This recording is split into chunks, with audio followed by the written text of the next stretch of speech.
My name is Alex Morgan. I'm 28 years old, and last month I realized my family doesn't just play favorites. They write you out of the story the moment you stop playing your assigned role. Mine was the reliable one, the fixer, the one who didn't need attention because I was mature enough to go without it. It all came crashing down at my younger sister Emily's wedding. Now Emily is 25 and has been our mom's pride and joy since the day she was born. I swear, the sun rose and set according to Emily's mood in our house. If she wanted pancakes at 11 p.m., Dad would fire up the griddle like it was a national emergency. If she failed a math test, it was the teacher's fault. Meanwhile, I got a C+ once in high school and was grounded for 2 weeks. That's the kind of dynamic we're talking about. Still, I tried not to let it get to me. You learn to cope when you're the sibling who isn't the family mascot. You tell yourself you're the stable one, the independent one, that it's a good thing they don't check in as often, because you're stronger, more self-sufficient. And for a while, I believed it. Then Emily got engaged. Cue the full-blown family production, dress fittings, tasting parties, endless Pinterest boards printed out on our mom's kitchen table like it was a military operation.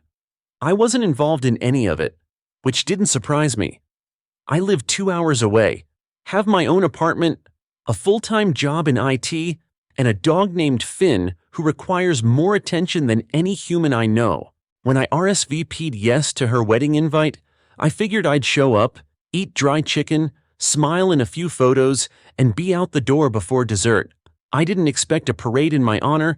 I just wanted to be treated like part of the family. But they didn't even bother pretending. It started when I got to the venue.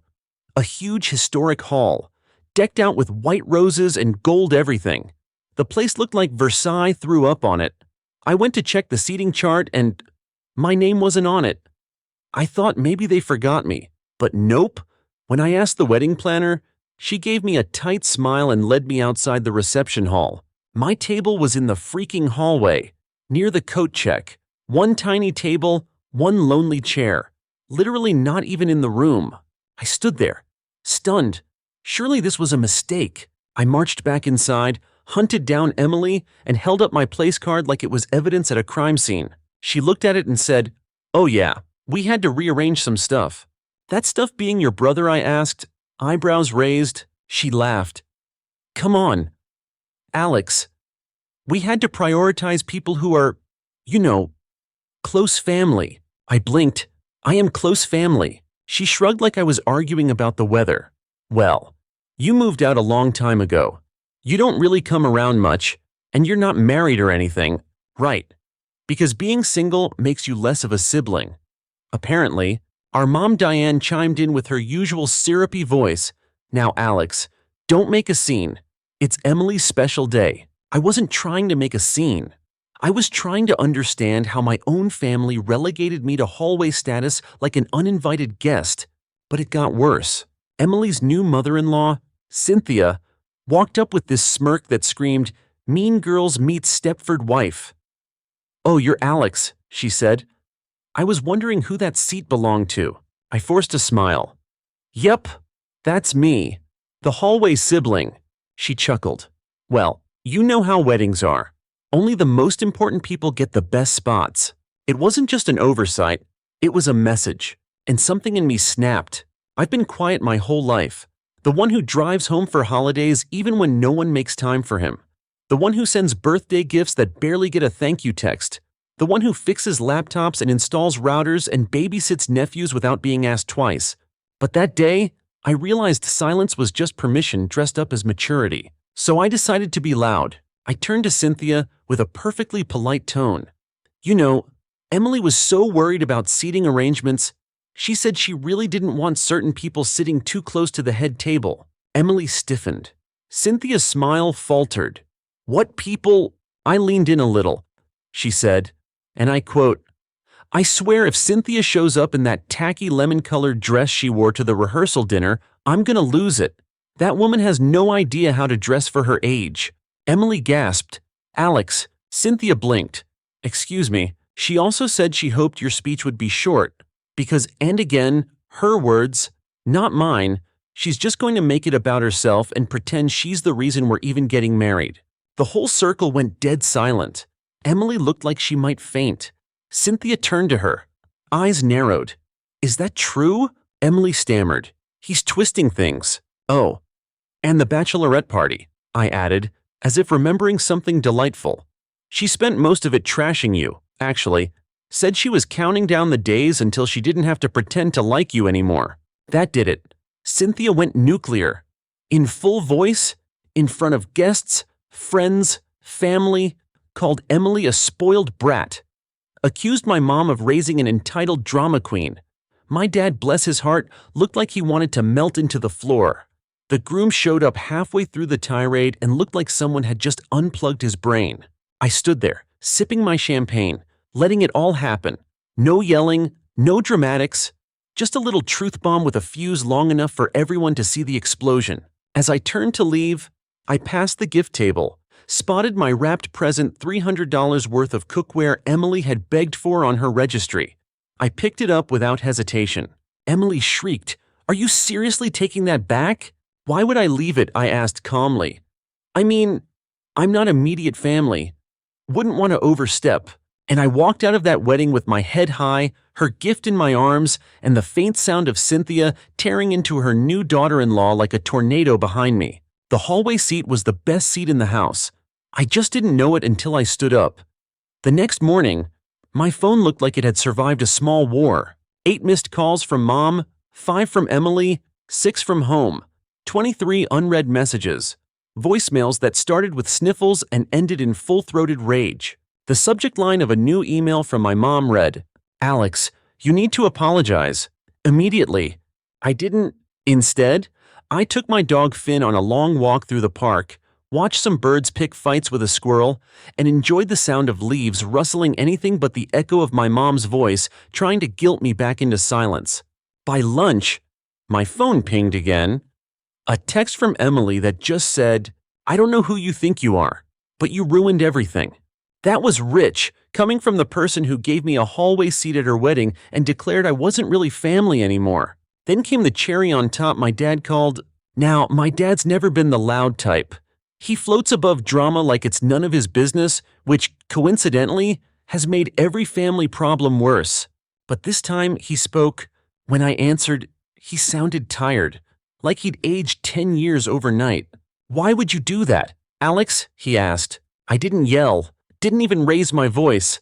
I just said, "You saw where they sat me." He paused. "Yeah. You heard what she said?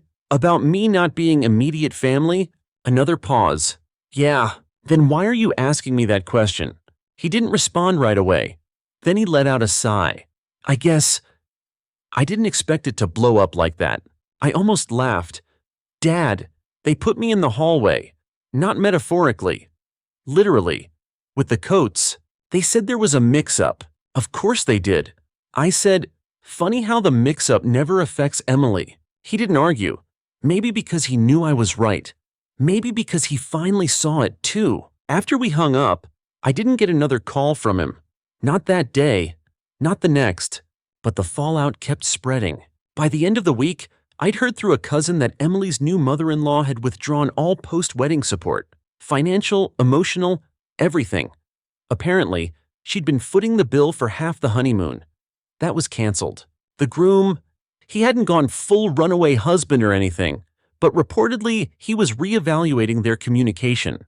Translation: dude realized he married a walking red flag and needed a minute. As for my parents, well, they went into damage control mode. My mom started calling relatives explaining what happened, which I'm sure means spinning some version where I spontaneously combusted in the middle of the reception for no reason at all, except it didn't work. Because the guests saw what happened. They saw the seating card. They saw Cynthia go nuclear. They saw Emily turn ghost white and fumble through half-truths like a kid caught cheating on a test. And they saw me not yelling, not swearing, not flipping tables, just calmly telling the truth, which is probably what made it all so much worse for them. See, they expected me to be the same old Alex, quiet, predictable, swallowing the disrespect with a smile. But I wasn't playing that game anymore. Not after years of being treated like an afterthought. Not after being the one who showed up every single time they needed help moving, fixing, babysitting, dog sitting, you name it. Not after being the first to lend money when Emily maxed out her credit card during her sophomore year, only to have it forgotten. Not after watching my mom bend over backward to fund Emily's wedding while pretending my student loan debt didn't exist. This wasn't just about a chair. It was about a lifetime of sitting quietly in the background while everyone else played center stage. And now that I was standing, they couldn't handle it. A week after the wedding, I got a knock on my apartment door. It was my mom. No warning, no text, just there. She was holding a Tupperware container of lemon bars, her apology currency. "Can we talk?" she asked, her voice brittle. I stepped outside, closed the door behind me. She tried small talk first. Weather? How's work? Your hair's getting long? I didn't bite. Finally, she said, I don't understand why you had to make a scene." I stared at her. "Mom, do you really think I'm the one who made a scene? You brought up personal things, private things in front of everyone, after you and Emily shoved me into a hallway. After she told me I wasn't real family. What did you expect me to do?" She was stressed. "Alex, it was her big day, and I'm not allowed to have feelings because it's her day." That stopped her. She looked down at the lemon bars. I kept going. "You've spent my entire life brushing off how she treats me, and every time I tried to speak up, you told me not to ruin the moment. When's my moment, Mom? When do I get to say this hurts without being called dramatic?" Her eyes started to glisten, but I didn't stop. "You act like I did something unforgivable, but the truth I just finally said out loud what everyone already knew." She reached out to hand me the lemon bars. I didn't take them. "Please, Alex," she whispered, "just apologize. Just smooth it over. For the family." I took a deep breath. "No." Her eyes widened. "No, no," I repeated. "I'm done being the one who makes things easy for everyone else." She didn't argue, just stood there, shocked. Maybe it was the first time I'd ever said no and meant it. Eventually, she turned and walked away, lemon bars still in hand. I watched her go. Not with satisfaction, not with bitterness, just relief. I'd spent my whole life chasing scraps of approval, thinking if I just worked hard enough, stayed quiet enough, proved my worth enough, maybe one day they'd treat me like I mattered. But I finally understood. You don't earn love from people who only value what you do for them. You walk away. You build a life where love isn't a transaction. You stop sitting in hallways. After my mom left that day, I thought maybe I'd finally close the door on this mess. But the truth has a way of clawing its way back into your life, especially when it's been buried under years of lies. I was sitting on my couch scrolling through emails when I got a message from my cousin, Jamie. She's always been one of the few family members who actually gets me, the one who noticed long ago that things weren't right but never said anything because she was caught up in her own drama. Her message was simple. "Alex, you need to see this. Call me ASAP." I dialed her number and she wasted no time. "You remember when you told me Emily was lying about things? You weren't exaggerating." I frowned. "What are you talking about?" "There's more. Way more. I found some stuff on Mom and Dad's finances. Hidden accounts. Money transfers. Stuff Emily's been funneling." My stomach dropped. I never expected my little rebellion to open this door. Jamie explained that while I was being shoved into the hallway at the wedding, my sister was secretly draining the family finances. The extravagant parties, designer clothes, and that honeymoon on the Bahamas. Not all paid for by Mom and Dad. Emily had set up secret bank accounts with her parents' money, siphoning thousands over the years. And nobody else knew because the bills were paid, the mortgage was covered, and on the surface, everything looked fine. But fine was a mask. I felt like I'd been punched in the gut. All those years of playing caretaker, fixer, unpaid handyman, while my sister lived like a princess on money she wasn't entitled to. Jamie told me she'd been gathering documents from her side of the family tax returns, bank statements, emails.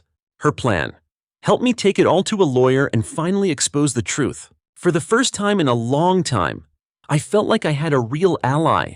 That night, after Jamie left, I sat alone in the dark, letting the weight of it all sink in. The betrayal.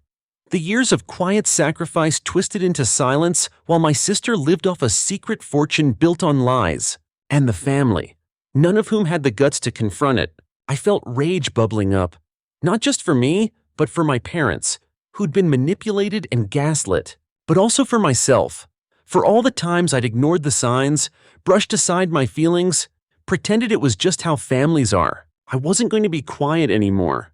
The next day, I met with a lawyer. Jamie recommended someone who specialized in family law and financial fraud. After explaining everything, she nodded slowly.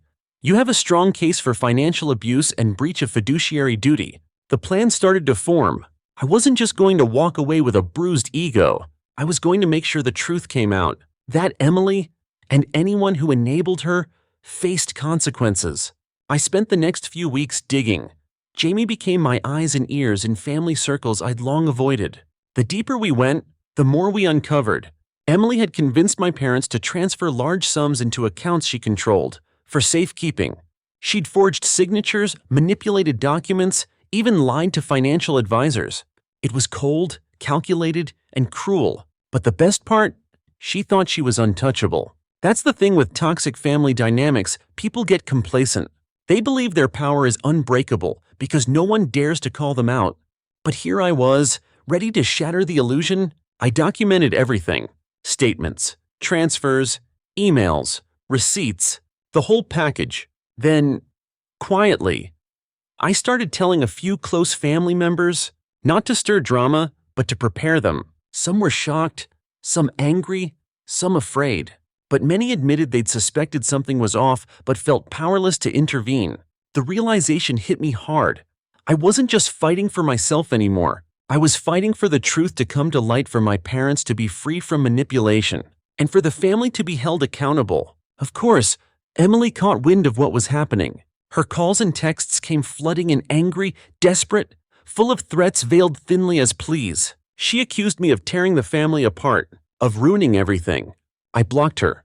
I wasn't going to fall for her gaslighting again. Instead, I focused on building my case. When the day finally came to confront my parents with the evidence, I was calm but resolute. Mom and Dad sat in their living room, faces pale and drawn. I laid everything out. The secret accounts, the transfers, the forged documents. At first, they denied it, then cried, then blamed each other. Emily, when confronted, lashed out, screaming that I was the real problem. But my parents, after hours of silence and tears, finally admitted they'd been manipulated. They felt betrayed. And, for the first time, they saw me not as the scapegoat or the fixer, but as someone who had their back. I wasn't just the brother who paid bills or fixed broken things anymore. I was family. But this wasn't the end. This was just the beginning of my fight for justice, for respect, for the truth. After months of gathering evidence, hiring lawyers, and quietly building my case, the moment to strike finally arrived. It wasn't a dramatic courtroom showdown like in the movies, no gavel slamming or mic drop moments. It was a slow, grinding process that tore apart the carefully crafted facade my family had built. The first step was legal action. My lawyer filed for an investigation into the financial abuses and for a restructuring of my parents' estate plans. Emily's secret accounts were frozen. The money she had siphoned off was put into a trust under my parents' direct control. And, most importantly, I demanded transparency going forward. At home, everything shifted. My parents, once distant and wrapped up in denial, suddenly leaned on me for support. The roles reversed. I was no longer the overlooked older sibling. I became the voice of reason, the protector, the one who saved what was left of our family's dignity. But that came with its own toll. The fallout from the investigation hit Emily hard. She lost the financial grip she'd held for so long, and with it, her status. The lavish lifestyle crumbled. She started calling me again, but this time with a different tone. No longer entitlement, but desperation. Please to make this go away and keep it in the family. I didn't reply. Instead, I watched her world unravel. Friends distanced themselves. The groom grew colder, and the mother-in-law who once delighted in her power now barely spoke to her. At the family gatherings that followed, there was a new, tense silence. The dynamic had shifted. My parents expressed gratitude openly, even apologizing for years of neglect. But Emily, she was angry and bitter. She blamed me for ruining everything. Yet, There was an unmistakable crack in her armor. One afternoon, I got a call from my dad. His voice was quiet but genuine. "Alex, thank you. You saved us from a disaster we didn't see coming." That moment was bittersweet. I wanted to tell him that it was never just about saving them. It was about saving myself from the cycle of manipulation. But even as the family began to unravel, I noticed something. The wounds we opened ran deep. Conversations at the dinner table became battles. Old resentments surfaced, sharpened by recent events. Mom struggled with guilt. Dad retreated into silence. Emily barely acknowledged me unless it was to throw barbed comments my way. And me, I felt the sting of loneliness more than ever. This wasn't the happily ever after I'd imagined when I first stepped up. It was a reckoning, one that left scars but also opened the door for truth. The most powerful moment came unexpectedly. At a family dinner, Emily finally broke down in tears, apologizing not just to me, but to my parents. Her apology wasn't perfect. It was messy and raw, but it was real. For the first time, she admitted she'd taken advantage, that her actions had hurt us all. It was a fragile truce, but a start. In the weeks that followed, I made a choice. To not become the bitter sibling waiting for her to change, to not let the past poison my future. Instead, I focused on healing. Therapy sessions helped me process the years of neglect and resentment. Friends and Jamie became my support system. And slowly, I began to rebuild my life on my terms. Yet, the fallout continued to ripple. Some relatives took sides, others stayed silent. Social media wasn't kind. Family drama is never private for long. But through it all, I held on to one truth. I had finally reclaimed my voice. I wasn't invisible anymore, and I wasn't going to be anyone's doormat. Looking back, I realized the reckoning was never just about money or seating charts. It was about breaking free, breaking the silence, and standing tall, even when it meant standing alone. After the dust settled from the legal battles and family confrontations, life didn't magically turn into a Hallmark movie. No fairy tale endings, no sweeping forgiveness, no instant healing. What I got instead was something real messy, complicated, but mine. The first few months were the hardest. I moved into a small apartment downtown, away from the house that held so many memories, both good and painfully bad. The quiet was overwhelming at first, but also healing. No passive-aggressive comments at dinner. No cold shoulders. No fake smiles masking resentment. My parents reached out occasionally. Mom's messages were filled with regret and cautious hope. Dad, ever the silent type, would call now and then with a simple, "How are you?" I answered sometimes, mostly, "Emily." She was a ghost in my life now. The legal proceedings had severed more than just financial ties. They severed trust and any pretense of sibling closeness. Part of me mourned that loss. She had been my sister, after all, but I'd spent so long trying to make a place for myself in a family that didn't want me not just in the halls of their house, but in their hearts, that the grief was mixed with relief. I found myself thinking often about that hallway seat at the wedding. How symbolic it was. How I'd been forced into the margins, treated like a shadow. But I wasn't a shadow anymore. With the support of therapy, friends, and Jamie's unwavering presence, I began to rebuild who I was outside the toxic family dynamic. I started saying no more. To unreasonable demands, to guilt trips, to expectations that drained me. I pursued hobbies I'd shelved: painting, hiking, even joined a local book club. I dated again, learning what it meant to be valued for who I was, not what I could do for someone else. It wasn't easy. Old habits die hard. I caught myself second-guessing, worrying about family approval. But slowly, I found peace. One afternoon, I ran into an old family friend at a coffee shop. She smiled warmly and said, "You look happy, Alex, really happy." And I was happy not because everything was perfect, but because I was free. Free from carrying burdens that weren't mine. Free from the weight of expectations that never included me. I thought back to that chaotic wedding day, the tension, the whispered conversations, the sharp words. I realized something else. That moment, as painful as it was, had been my turning point. The day I stopped shrinking to fit their version of family and started standing tall in my own. Of course, not everything is perfect now. My parents and I still have an uneasy truce. The wounds haven't fully healed, and some days are harder than others. Emily remains a distant figure, a chapter I've mostly closed, but I don't regret the choices I made. Choosing myself wasn't selfish, it was necessary. And I want anyone reading this who's trapped in a similar toxic family situation to know you deserve to be seen, to be heard, to be valued. You don't have to sit quietly in the hallway. You don't have to wait for someone else to give you permission to live your truth. Sometimes, the bravest thing you can do is walk away and build your own path. So here I am, 28 years old, living on my terms, a little scarred, a lot stronger, and finally free. Thanks for listening to my story. If you face something similar or just want to share your thoughts, I'm here because no one should feel invisible in their own family. Story 2. It started with a phone call from my sister, Maya. This year, we're doing something huge, she said. It's Mom's 58th, not 60th, so no one's expecting it. Let's go all out.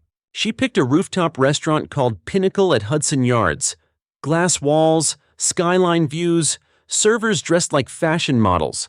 It was the kind of place where if you have to ask the price, you shouldn't be there. 19 guests on the original list.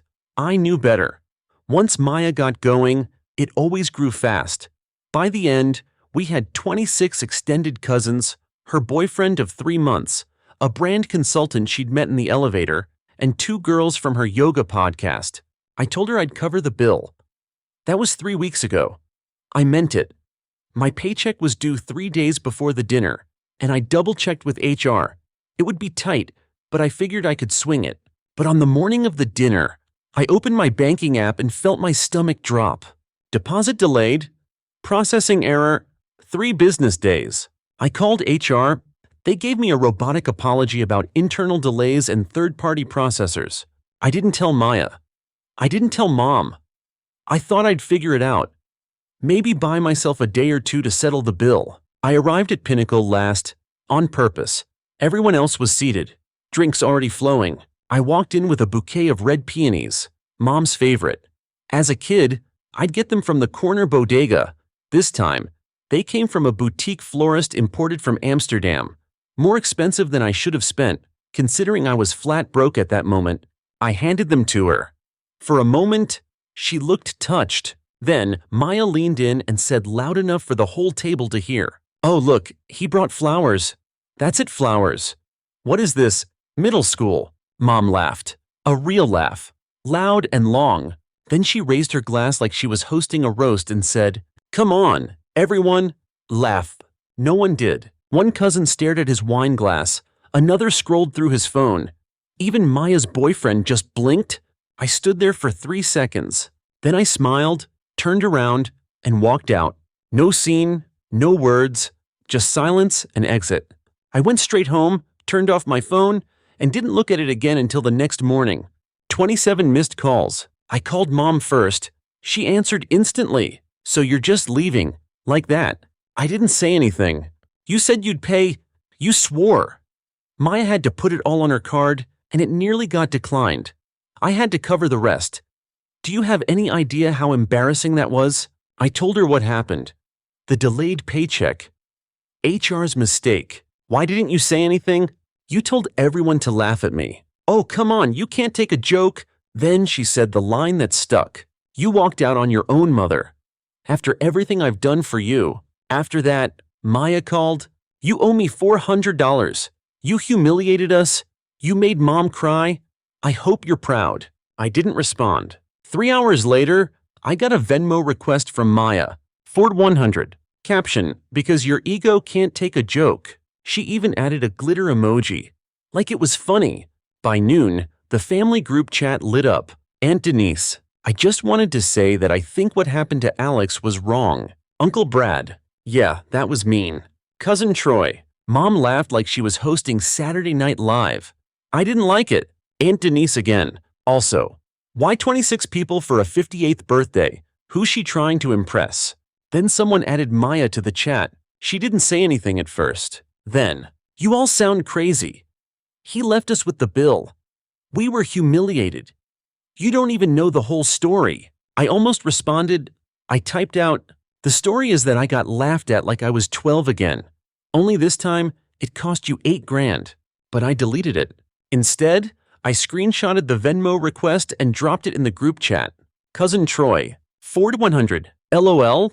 Is that a wedding or a dinner? Aunt Denise, you're seriously asking your brother for that? Maya, he promised to pay. This isn't about flowers, it's about responsibility. Riley, another cousin. No, it's about respect. And that didn't happen last night. Then came the unexpected part. A phone call from Dad. My father is the quiet type. Not distant, just private. Doesn't do drama. The fact that he was calling meant something. I picked up, "Are you okay?" "Yeah," he sighed. "Your mom and Maya are planning something.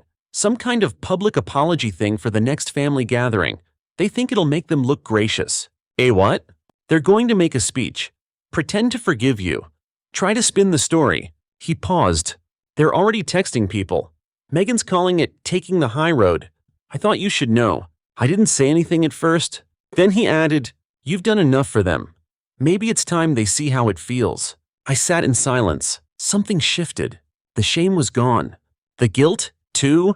If they wanted to play the public game, I'd meet them there. And they had no idea what I had planned. Maya chose Uncle Brad's anniversary party as her stage. Big event, big audience, over 40 guests, family, extended relatives, a few of Uncle Brad's colleagues from his law firm. A captive crowd. She thought she was going to deliver the knockout punch, a perfect PR stunt dressed as a heartfelt apology. What she didn't know was that I'd already spoken to Uncle Brad 2 days before. Told him everything. The flower setup, the dinner bill, the group chats, the Venmo demand. He listened quietly. Then he asked, "You want 5 minutes or 10? That night, the backyard looked like something out of a bridal catalog. Twinkle lights, a jazz trio, rows of long tables draped in linen, plates so white they practically glowed. I showed up early. Maya and Mom came late fashionably. Of course, matching beige outfits, sunglasses indoors, like they were arriving at a film premiere. Maya gave me a smug look from across the tent, that fake, superior smile she used to give me in high school whenever I forgot my lines in a school play. Dinner rolled by. Conversation buzzed. I stayed quiet, waiting. Then Maya stood up and tapped her glass with a spoon. The jazz trio stopped playing. Everyone turned. She didn't even glance at Uncle Brad. "Hope it's okay if we say a few words." No one objected. She and Mom stood side by side like an award show duo. Maya launched into it. Family isn't always easy. Mistakes are made, feelings get hurt, but forgiveness. Pause for effect. Forgiveness is what makes us stronger. She glanced sideways at me. Not directly, like a stage actress playing to the balcony. Sometimes people don't fulfill their promises. Others have to step in. It's not ideal, but we do it for love. Another pause. We shouldn't let small disappointments poison deep bonds. Small disappointments, like public humiliation, we forgive because we love. That's what this family is built on. A smattering of applause, some polite, some confused. Then Uncle Brad stood. "Alex has something to say, too." I stood slowly. "Thanks. I'll keep it short." I pulled a paper from my jacket. "This is from my company's HR department. It confirms that my paycheck was delayed due to a processing error. It arrived 3 business days late. That's why I didn't pay the bill that night." I handed it to Anthony, who sat near the dessert tray. But that's not the point. The jazz trio went still. You could have heard a spoon hit the grass. The point is that when I gave my mom her favorite flowers, red peonies, the same kind I used to buy her as a kid, my sister made a joke, loud, at my expense. Then my mom laughed, and then told everyone to laugh. I paused, and when no one did, I left. A few people looked uncomfortable. Maya shifted in her chair. Mom didn't blink. And since then, I've been called selfish, immature, irresponsible. I received a Venmo request for 400, captioned with a glitter emoji. Some chuckles around the room. So just to be clear, this is the paid receipt from Pinnacle. Full bill, tip included. I paid it 2 days later. Didn't ask anyone for a dime. I pulled a flash drive from my jacket next, and this is a recording, audio, from that dinner, made by someone who thought the whole moment felt off. I looked straight at Maya. "Lexi sent it to me. She recorded the moment you made the joke." Mom laughed, and no one else did. It's been shared. Widely, Maya's eyes darted.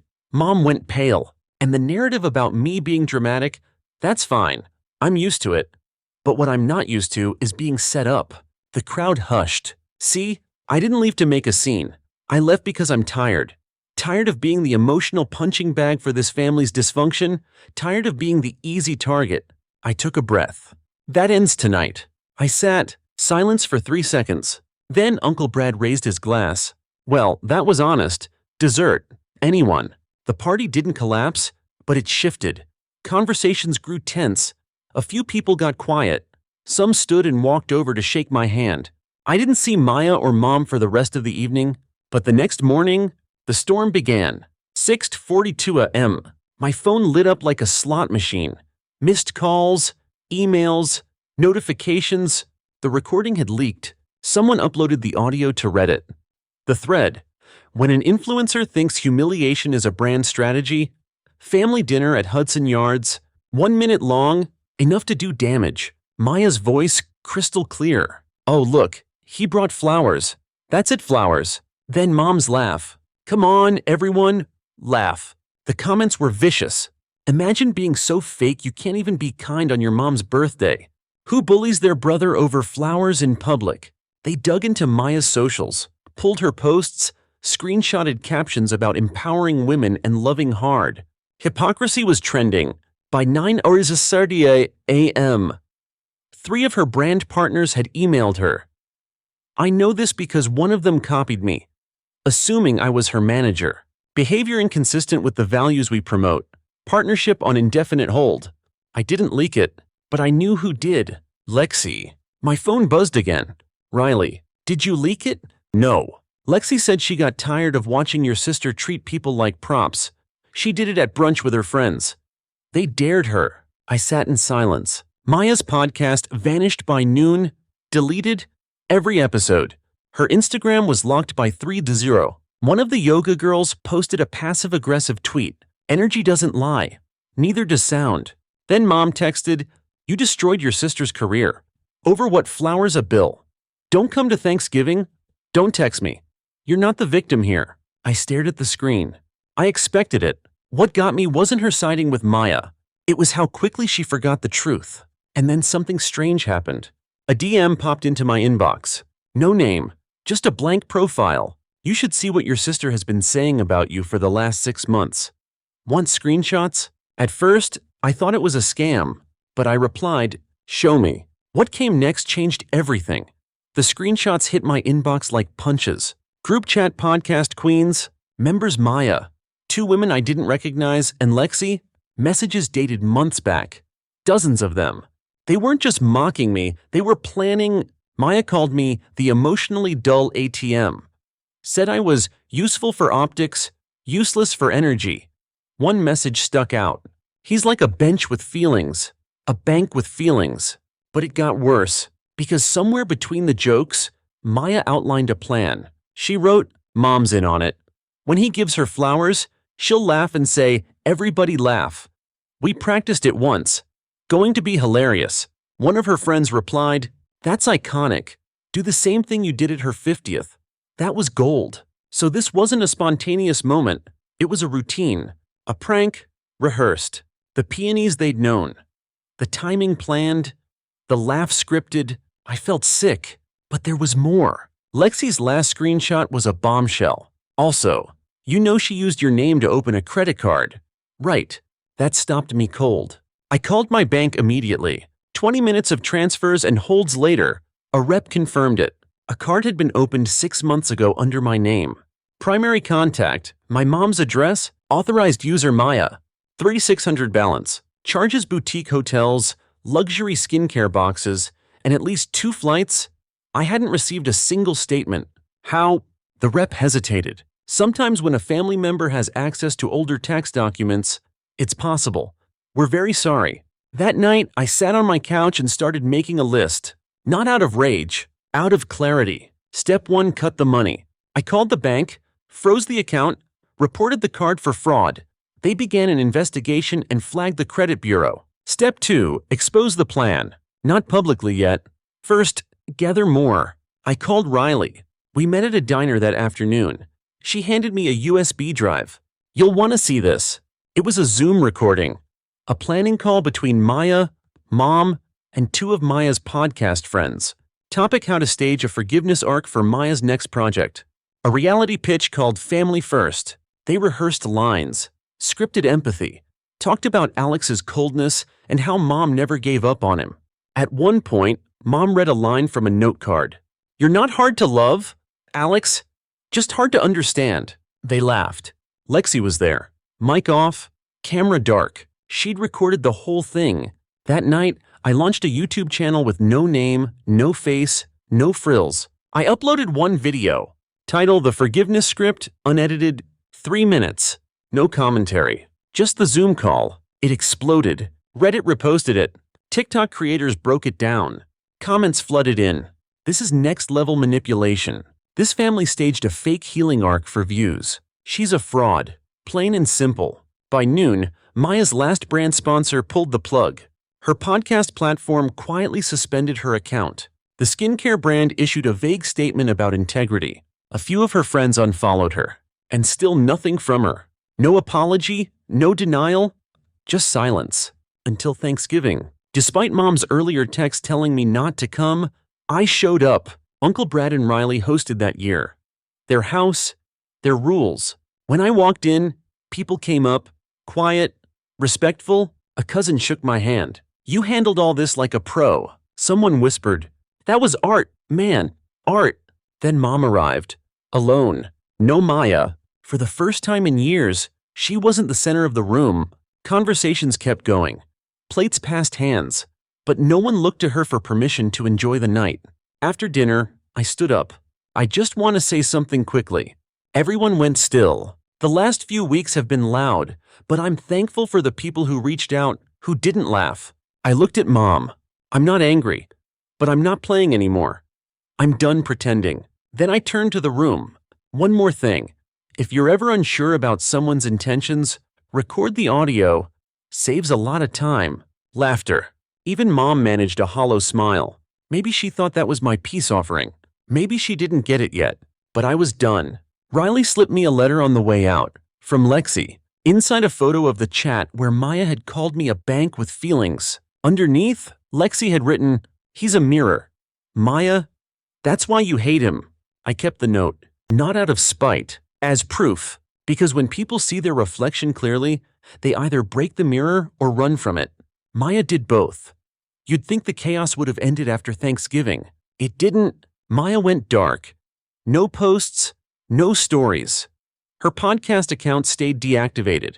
A few fans speculated she was taking a digital detox, but most knew the truth. The Reddit thread kept growing. People started digging into her past. They found old deleted tweets, stories from college classmates. One said Maya once framed a roommate for stealing groceries just to get her kicked out and make room for a cuter subletter. Every stone unturned uncovered more rot. Still, no apology. And then one night, about 2 weeks after Thanksgiving, I got a voicemail. Blocked number, Maya's voice. "I guess this is what you wanted." "Huh. You happy?" "Everything's ruined. I was just trying to make something good out of this family. But you made it war." She hung up. No sorry, no admittance, just blame. But what came next wasn't expected. A few days later, I got an email from a small publication, one of those niche lifestyle blogs that somehow punches above its weight on social media. Subject line: request for comment. Family First reality pitch controversy. Turns out Maya hadn't just been dreaming of a podcast empire. She'd actually submitted a sizzle reel and treatment to 2 production companies. Lexi had tipped them off about the truth. The article that dropped was brutal. Title: When Family is Just a Prop. The collapse of Maya Carter's brand of forgiveness. They detailed everything: the dinner setup, the planned speech, the fake apology arc. They even embedded clips from the leaked Zoom and audio recording. It wasn't just viral, it was damning. Brands that had been hesitant to comment now did so officially. Sponsors withdrew. Partnerships dissolved. Maya tried to recover. She posted a 5-minute apology video on a new Instagram handle. She sat in a white room, wore no makeup, spoke slowly. I let ambition cloud my judgment. I hurt someone I love? I'm sorry. Comments were disabled. Views climbed, but no one believed it. Because truth doesn't just disappear when you whisper it into a camera. A week later, she deleted the account. Meanwhile, Mom stayed quiet. No texts, no emails, nothing. Until one morning, around New Year's, I got a letter. Handwritten, neat, practiced cursive. Alex, I don't know who I am anymore. I used to think I was a good mother. I used to think I raised strong, respectful kids. But maybe I just raised performers. And maybe I was the first one acting. I don't expect forgiveness, but I hope the next time I see you, we won't be strangers. I stared at the page for a long time. She hadn't said sorry, but it was something. It didn't make up for the laughter, the humiliation, the fraud, but it acknowledged something. I didn't respond. Not because I hated her, but because I needed time. Time without her voice in my ear. Time without the obligation. Time to just exist. Spring came. Riley and I started having regular coffee meetups. She told me Maya had moved in with one of her podcast co-hosts temporarily. Rumor was she was working at a boutique as a stylist's assistant under an alias. From queen of curated posts to arranging hangers. I didn't laugh. It wasn't funny. This whole thing had broken her. Not just online, but internally. But the damage that was hers to own. Me, I was finally okay. No phone calls asking for help. No Venmo requests. No staged events or rehearsed forgiveness. Silence. And it felt like freedom. 6 months passed. I bought a new couch. Painted the living room. Started dating someone I met through Riley's friend group. We bonded over old video games and a mutual love of overpriced sushi. She didn't ask about the drama, not at first. But one night she did. Do you regret it? Making it all public? I thought about it. About the video. The flash drive. The speech at Thanksgiving. No, I said, I regret trusting the wrong people for too long. But telling the truth? No. That was necessary. She nodded. We never talked about it again. That summer, Uncle Brad hosted another party. Smaller this time. Just family. No speeches. No jazz trio. Just burgers and paper plates. Maya didn't come. Neither did Mom. But everyone else did. Cousins I hadn't seen in years. Uncles who used to dodge calls suddenly came over and brought beer. We laughed. Genuinely. And for the first time in years, I didn't feel like I was standing outside the group. I was part of it. Later that night, Uncle Brad sat beside me on the porch. He took a slow sip of his drink. You know, he said, when people break the cycle, it's ugly. But it's brave. I nodded. Sometimes it takes a mirror. He smiled. Sometimes it takes a camera. That fall, I moved out of my old apartment. Got a new place. Small but bright. Lots of windows. On the first night, I hung one thing on the wall. A framed copy of the Venmo request, 4 to 100. Caption, because your ego can't take a joke. I wasn't bitter. It just reminded me where I started. How far I'd come, and why I'd never go back. Epilogue. I still haven't spoken to Maya. Her podcast never returned. Her sponsors never re-signed. Mom and I exchanged one more letter, a shorter one. I hope you're well. I'm trying. That was it. I hope she is too. But I'm not here to fix them anymore. That's not my job. I'm not a bench. I'm not a bank. I'm just a guy who finally decided to stop being the mirror everyone tried to shatter. And in that reflection, I found someone I could finally recognize. Myself. Story. 3. Christmas used to mean laughter and lights, mismatched socks, and my mom's too sweet cider that nobody finished but everyone asked for. But last year, it was the night everything cracked. We had just wrapped up the annual family dinner. You know the kind, too many people in too small a space, yelling across the table about football, promotions, and how the turkey's not dry. It's traditional. My parents had started the gift-giving part of the night like they always did, one by one, name by name, in that overly dramatic Santa voice my dad thinks is charming. Emily's kids got their presents first. New iPhones. Not just one, all 3 kids. Even the 8-year-old who once flushed a Lego down my parents' toilet and blamed it on our dog. Jake, my sister's husband, got noise-canceling headphones. So you can finally sleep through my daughter's snoring. My mom joked, and everyone laughed. Then they handed my son, Eli, a box the size of my wallet. He sat on the floor, his eyes wide like he expected magic. He peeled the paper slowly. He's always been careful like that, and when he finally opened it, he paused. Inside was a silver pen, not engraved, not boxed properly, just placed there. I recognized it immediately. It used to sit on my dad's desk next to a chipped mug full of loose change. Probably grabbed it without thinking. Eli turned to me and whispered, "Dad, do they not love me?" I didn't answer. I couldn't. I just looked around the room. My dad cleared his throat. "The other grandkids earned their gifts. They're the children of our best daughter." The room fell quiet. Even the clock stopped ticking, or maybe I just couldn't hear it anymore. No one corrected him. No one said a word. My wife, Harper, stood up. She didn't yell. She didn't make a scene. She just held Eli's hand and looked at me. I nodded. We walked out. The next morning, while the others were probably eating leftover pie and fake laughing through group selfies, I took Eli to the park. He sat by the pond, sketching ducks with that awful pen. I hadn't told him yet. I threw it away at a gas station the moment he fell asleep in the car. When we got home, Harper was sitting at the table, scrolling her phone with this strange look on her face. She held it out without a word. It was a screenshot, an email from her cousin who works at a local bank.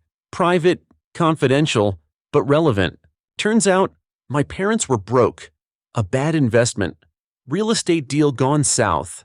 The kind where pride gets in the way of practicality. My dad, instead of selling something visible, liquidated something silent. Eli's college fund. A fund I didn't even know existed. Apparently, my father had opened one for appearances. The other grandkids had accounts opened the day they were born. Eli's had always been a question mark. My dad once said he'd open one when I proved I was responsible. That was 5 years ago. He did open one, and then used it as a cushion to bail himself out of his own mess. I wasn't even mad. Not immediately. I was, still, like my brain hadn't caught up to my body. Emily called me before I could even process the betrayal. She blurted it all out. They were panicking. My mom was crying. My dad was yelling. Apparently, my mom had checked their joint savings and noticed a big chunk missing. Asked questions, got defensive answers, then saw the anonymous email I'd sent. Ask him why Eli doesn't deserve his future. Emily begged me to talk to them. Said Grandma was in poor health. Said we had to fix this before it's too late. What she didn't know was that while she was pleading, I was already organizing every document I had into a neat folder. Bank statements, wire transfers, screenshots. My plan wasn't just emotional, it was surgical. That night, my grandmother texted me. "They're on their way." I didn't respond. I just smiled. Let them come. They showed up just before sunset. My father, my mother, and my grandmother. No warning, no headlights. Just the crunch of tires on gravel and the sharp slam of a car door that rattled our living room window. Harper was upstairs with Eli, reading the pirate story he loved when he was anxious. I didn't call her down. She had told me, "Don't let them in." I hadn't said anything in return, but I opened the door. My dad stood there in his old brown coat, unzipped like he didn't care anymore. His hands were buried deep in his pockets. My mom's eyes were red and swollen. And my grandmother. She had that same green scarf wrapped around her neck, the one she always wore when she meant business. They walked in without asking. My dad nearly tripped over Eli's toy train. He cursed under his breath, then muttered, "Watch where you put your junk." "Oh," my mom hissed, "can you not?" That almost made me laugh. They settled into the living room like ghosts who used to live here. My mom perched on the edge of the love seat. My dad refused to sit. My grandmother sat next to me. I didn't come to fight. My mom started, "We didn't mean to hurt anyone." I let her talk. She said the pen had belonged to someone important, said it was symbolic, said they didn't realize it would come off as insulting. She looked down when she said that part. Then she shifted gears, said they wanted to reopen the college fund, said it was all a misunderstanding. She spoke softly, the same way she used to when I got grounded, but she still wanted me to hug her goodnight. Finally, my dad spoke. "You think you're the only one struggling?" He snapped. "I built this family. I gave you everything. Now because I dip into one account, suddenly I'm the villain." I stood up. Still no yelling? No theatrics? I walked to the kitchen, pulled open the drawer where we keep bills and old coupons, and brought out a blue folder. I placed it on the coffee table. Open it, I said. My grandmother did. Inside was everything. Printouts, transfers, email threads, account numbers, names of shell companies. Every piece of proof showing that the only time they'd touched Eli's college fund was to cover a failed real estate deal, one that wasn't even in my dad's name. It was in the name of a company he and a golf buddy had invented on a napkin. My grandmother went pale. My mom blinked at the documents like they were written in a foreign language. And my dad, he knew. You did this, he barked, stepping forward. I didn't answer. He grabbed the folder, flung it across the room. Pages flew like snow. Then he snapped. You ruined me, he yelled. You think you're smart. Sending emails, playing detective. You sabotaged the family. He took a step and tripped over Eli's train. He fell hard, shoulder smacked against the corner of the table. There was a sickening sound, something between a crack and a groan. My mom screamed. My grandmother scrambled to help. He didn't move right away. That's when Harper came downstairs, holding Eli. She paused, saw the wreckage, and said in a voice that made even my dad stop yelling, "That's enough. All of you. Get out." Nobody argued, not even my dad. 5 minutes later, Emily and Jake pulled into the driveway. They hadn't been invited. They saw the scene from the porch, scattered documents, my dad on the floor, my mother shaking, my grandmother looking like she'd aged 10 years in an hour. Emily helped my dad up. Jake gathered the papers. My grandmother walked down the steps on her own, but she stopped before reaching the car. She turned to me and nodded. Just once. She didn't say a word. The next 3 days were quiet. No calls, no texts, not even from Emily. Then Friday morning, 6:43 a.m., I got a call from her. They froze his accounts, she whispered. She was sitting in her car outside work. The IRS called Dad's accountant. There's an inquiry. Someone filed a formal complaint with documents. She didn't know I'd done it. The email had gone to a contact form, a burner address. I knew what buttons to push. But here's what Emily didn't know. The men who showed up at Dad's office that morning weren't from the IRS. They were private investigators. Mine, I'd hired them 2 months earlier. Quietly. Back when I still thought maybe we'd skip Christmas entirely. Before the pen, before the dinner, before Eli asked if his grandparents loved him. I'd already been ready. Turns out my dad's golf buddy, the one he used for the shell company, he wasn't just careless. He was dirty. Real dirty. One of my investigators, let's call him Pete, called me the night before. Said the buddy, Richard Barlow, was preparing to vanish. Plane tickets, offshore transfers. I made a call. Now both he and my dad were being watched. Not just for tax evasion, for fraud. Wire fraud. Real estate fraud. Falsified signatures. The cherry on top, all roads led back to Eli's college fund. That was the anchor. The breadcrumb trail. That night, Jake called me. He sounded nervous.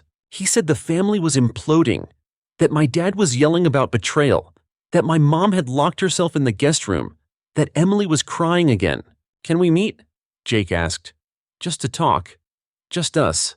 I said I'd think about it, but then 11 p.m., I got a text from an unknown number. It was a photo of my parents' garage, on fire, flames leaping out the side. Smoke rising into the dark like a signal. Then another photo, my dad, in his bathrobe, standing in the street screaming into his phone. And another, a cardboard sign on their lawn, propped up by a garden gnome.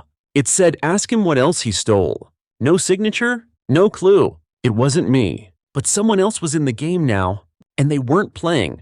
The morning after the garage fire, I sat on the porch sipping coffee I didn't even want. It had gone cold. My phone buzzed beside me. 10 missed calls from Emily. One from an unknown number. Then a text. He wants to see you. One last time. I didn't reply. I just watched Eli play with his toy dinosaur on the porch steps, humming some song only he knew. The sun was low and soft, the kind of morning that pretends everything is still okay. But nothing was okay. Later that afternoon, I told Harper I was leaving for a bit. She didn't flinch, just nodded, kissed me on the cheek, and whispered, "Don't let him twist it." They were staying at a budget motel off the freeway. Their house was ruined. The insurance company was dragging its feet. The cause of the fire was marked suspicious. No note, no fingerprints, no break-in, just smoke and ash and a sign on the lawn. I knocked once. My mother opened the door. Her eyes were bloodshot. Her hair was a mess. I hadn't seen her like that since the day my uncle died, raw, tired, and too proud to admit she was lost. She let me in without speaking. My father sat on the bed, one arm in a sling, a bandage wrapped around his leg. He looked like someone who used to be important. His mouth twitched when he saw me, like he wasn't sure if he wanted to scowl or smile. "You win," he said. I said nothing. Then he added, "I didn't hate Harper because of her family. I hated that you didn't ask us, that you built something without our approval." He let out a dry laugh. I thought I was building a legacy. Turns out, I was just buying relevance. I sat down across from him, calm, cold. "I haven't leaked the video." I said, "Not to the police, not to the press, but I gave it to people who matter. Lawyers, clients, the nonprofit board you're still begging to join." He blinked. "That fake land deal you pulled with Barlow. They're tracing it. The shell companies, the money trail, they're connecting dots you didn't even know existed." He looked up. "So you're going to let them bury me?" I leaned forward. "You buried yourself. I just turned on the lights." That's when my mother stood up. Her voice was shaky, but her words came fast. "We're starting a new fund for Eli," she said. "We're going to fix this. We'll make it right. Family isn't about pretending nothing happened." I cut in. I stood. "You raised a family that revolved around you. And now that you're no longer the center, you don't know what to do." I looked at both of them. "You will never sit at our table again. Not for holidays. Not for birthdays. Not for anything. Eli will grow up around people who show up, not people who steal and lie." My mother opened her mouth, but I didn't wait to hear what came out. I left. Outside, the air smelled like car exhaust and motel soap, but somehow, it felt cleaner than anything they'd ever given me. That night, after I got home, Eli ran into the driveway waving a plastic raptor like it was Excalibur. "Daddy, look, my Dino had a baby." He held up a tiny green figure, probably from a cereal box. I knelt down and smiled. "That's perfect." I said, "A new beginning." And it was. 4 months passed. No more calls, no more visits, just silence. The kind that lingers when the echo finally dies. My father never reached out again. My mother tried once, an email, 3 lines, no subject. I didn't even open it. Just forwarded it to a folder I created the day after the garage fire. It's called Uninvited. Eli started kindergarten that spring, grew 2 inches overnight, made 2 best friends the first week, and invited them both to his birthday party. We set up a bounce house in the backyard, balloons, cupcakes, a cake shaped like a volcano. He never once asked if his grandparents were coming. Didn't mention them at all. But someone else did show up. Emily. She pulled into the driveway like she had every right to be there, kids bouncing out of the back seat, frosting already on their faces. She stayed quiet for the first half hour. Then she came over while I was flipping burgers on the grill and whispered, "I'm pregnant." I turned to her. "Are you sure you want to bring another kid into this circus?" She laughed. "Only if you promise not to burn her college fund." It was her way of saying sorry. Again, we didn't need the words anymore. A few weeks later, Harper called me into the living room. She looked nervous, then handed me a small white box. Inside were 2 tiny blue booties. I stared. She smiled. "We're going to need a bigger house." I didn't speak right away. Just looked at her. Then at Eli, who was on the floor building a puzzle with pieces missing. And I smiled. We weren't just moving forward. We were rebuilding. Brick by brick, heart by heart. No smoke, no lies. Later that night, I dug through the back of our closet and pulled out a dusty old photo box. Inside were snapshots from better times before the betrayal, before the pen. One caught my eye. My grandmother, sitting in a lawn chair, holding Eli as a toddler. His face covered in chocolate, her eyes crinkled with joy. I called her the next morning. She answered on the second ring. "I have news." I said, You're going to be a great grandmother again." She cried, said she'd start knitting that afternoon. We agreed to visit the next weekend. Just us. No one else invited. And that's how it is now. Smaller circle, tighter bonds, fewer voices, but each one honest. My father built a castle of mirrors, beautiful, but hollow. We're building something smaller, stronger, real. A week after our visit to Grandma's, I got an alert from my email filter. A message had slipped through the uninvited folder. It was from Jake. Subject line, "Need to talk. Just me." I opened it. He wrote that things had gotten worse quietly, not publicly. That my father had been forced to sell off one of the remaining properties under the shell company. That Barlow had vanished completely. That the nonprofit board had officially blacklisted him. "Your dad's walking around like a ghost," Jake wrote. "And your mom, she stopped pretending he's still in control. She's different." There was no ask, no apology, just 3 words at the end. "You were right." I didn't reply. Some truths don't need punctuation. Meanwhile, life moved on. Eli started calling his new best friend's mom Auntie Carla. He'd tell her jokes with punchlines that made no sense, but she laughed anyway. Harper was nesting again, labeling bins, folding onesies, putting sticky notes on cabinets. It made her feel safe, in control. She never talked about the hospital stay last August. The 2 nights when I sat next to her, praying silently while my mother scrolled Instagram. Unaware, unreachable. I remembered that. I remembered everything. I started seeing a therapist too. Nothing dramatic, just quiet work.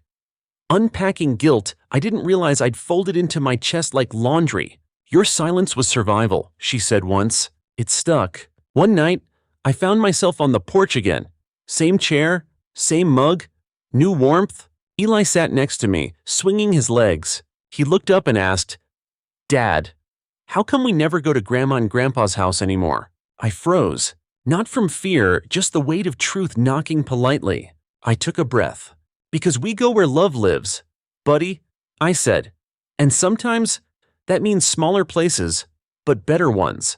He nodded, like he understood more than he let on. Then he went back to drawing aliens in pirate hats. That weekend, we hosted a small dinner, just a few friends. Emily and Jake, our grandmother, and Harper's cousin. Everyone brought something. Eli made place cards with wild spelling and glue streaks. Harper made her famous mac and cheese, the kind that cures rainy days. Grandma brought a tiny sweater she'd been knitting since the ultrasound. Emily pulled me aside after dessert. "He hasn't spoken to anyone in weeks," she said. "Not even Jake." I didn't ask who she meant. I didn't care. Let silence finish what I started. 2 months later, we welcomed our second child. A girl. We named her Mira. It means peace in Latin, and in Sanskrit ocean, both felt right. The day we brought her home, I stood in the nursery, sleep-deprived, overjoyed, terrified, and looked around. Everything we built without them. Not out of spite, but from scratch, from truth. From nights when we had nothing but each other and the promise to never repeat the mistakes we'd inherited. No mirrors, no castles, just walls painted soft yellow, and 2 tiny socks that never stayed on.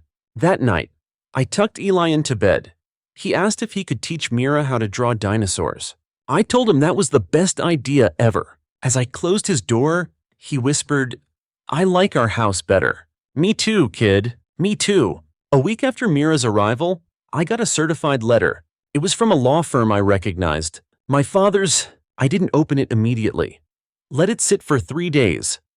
On the 4th, I broke the seal. Inside was a formal statement. He was transferring control of a remaining property asset, one I didn't even know existed, into a trust for Eli and Mira. No note, no apology, just the paperwork. Harper asked what I was going to do. I didn't answer right away. That night, I filed the paperwork, moved the asset into a blind trust with new guardians. Not my father, not my mother. Then I sent a single email to the firm.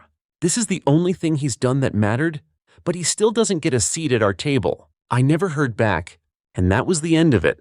No finale, no fireworks, just the sound of a door quietly shutting behind someone who thought they owned the room. Our lives moved forward. Eli graduated kindergarten with a cardboard crown on his head and purple marker on his chin.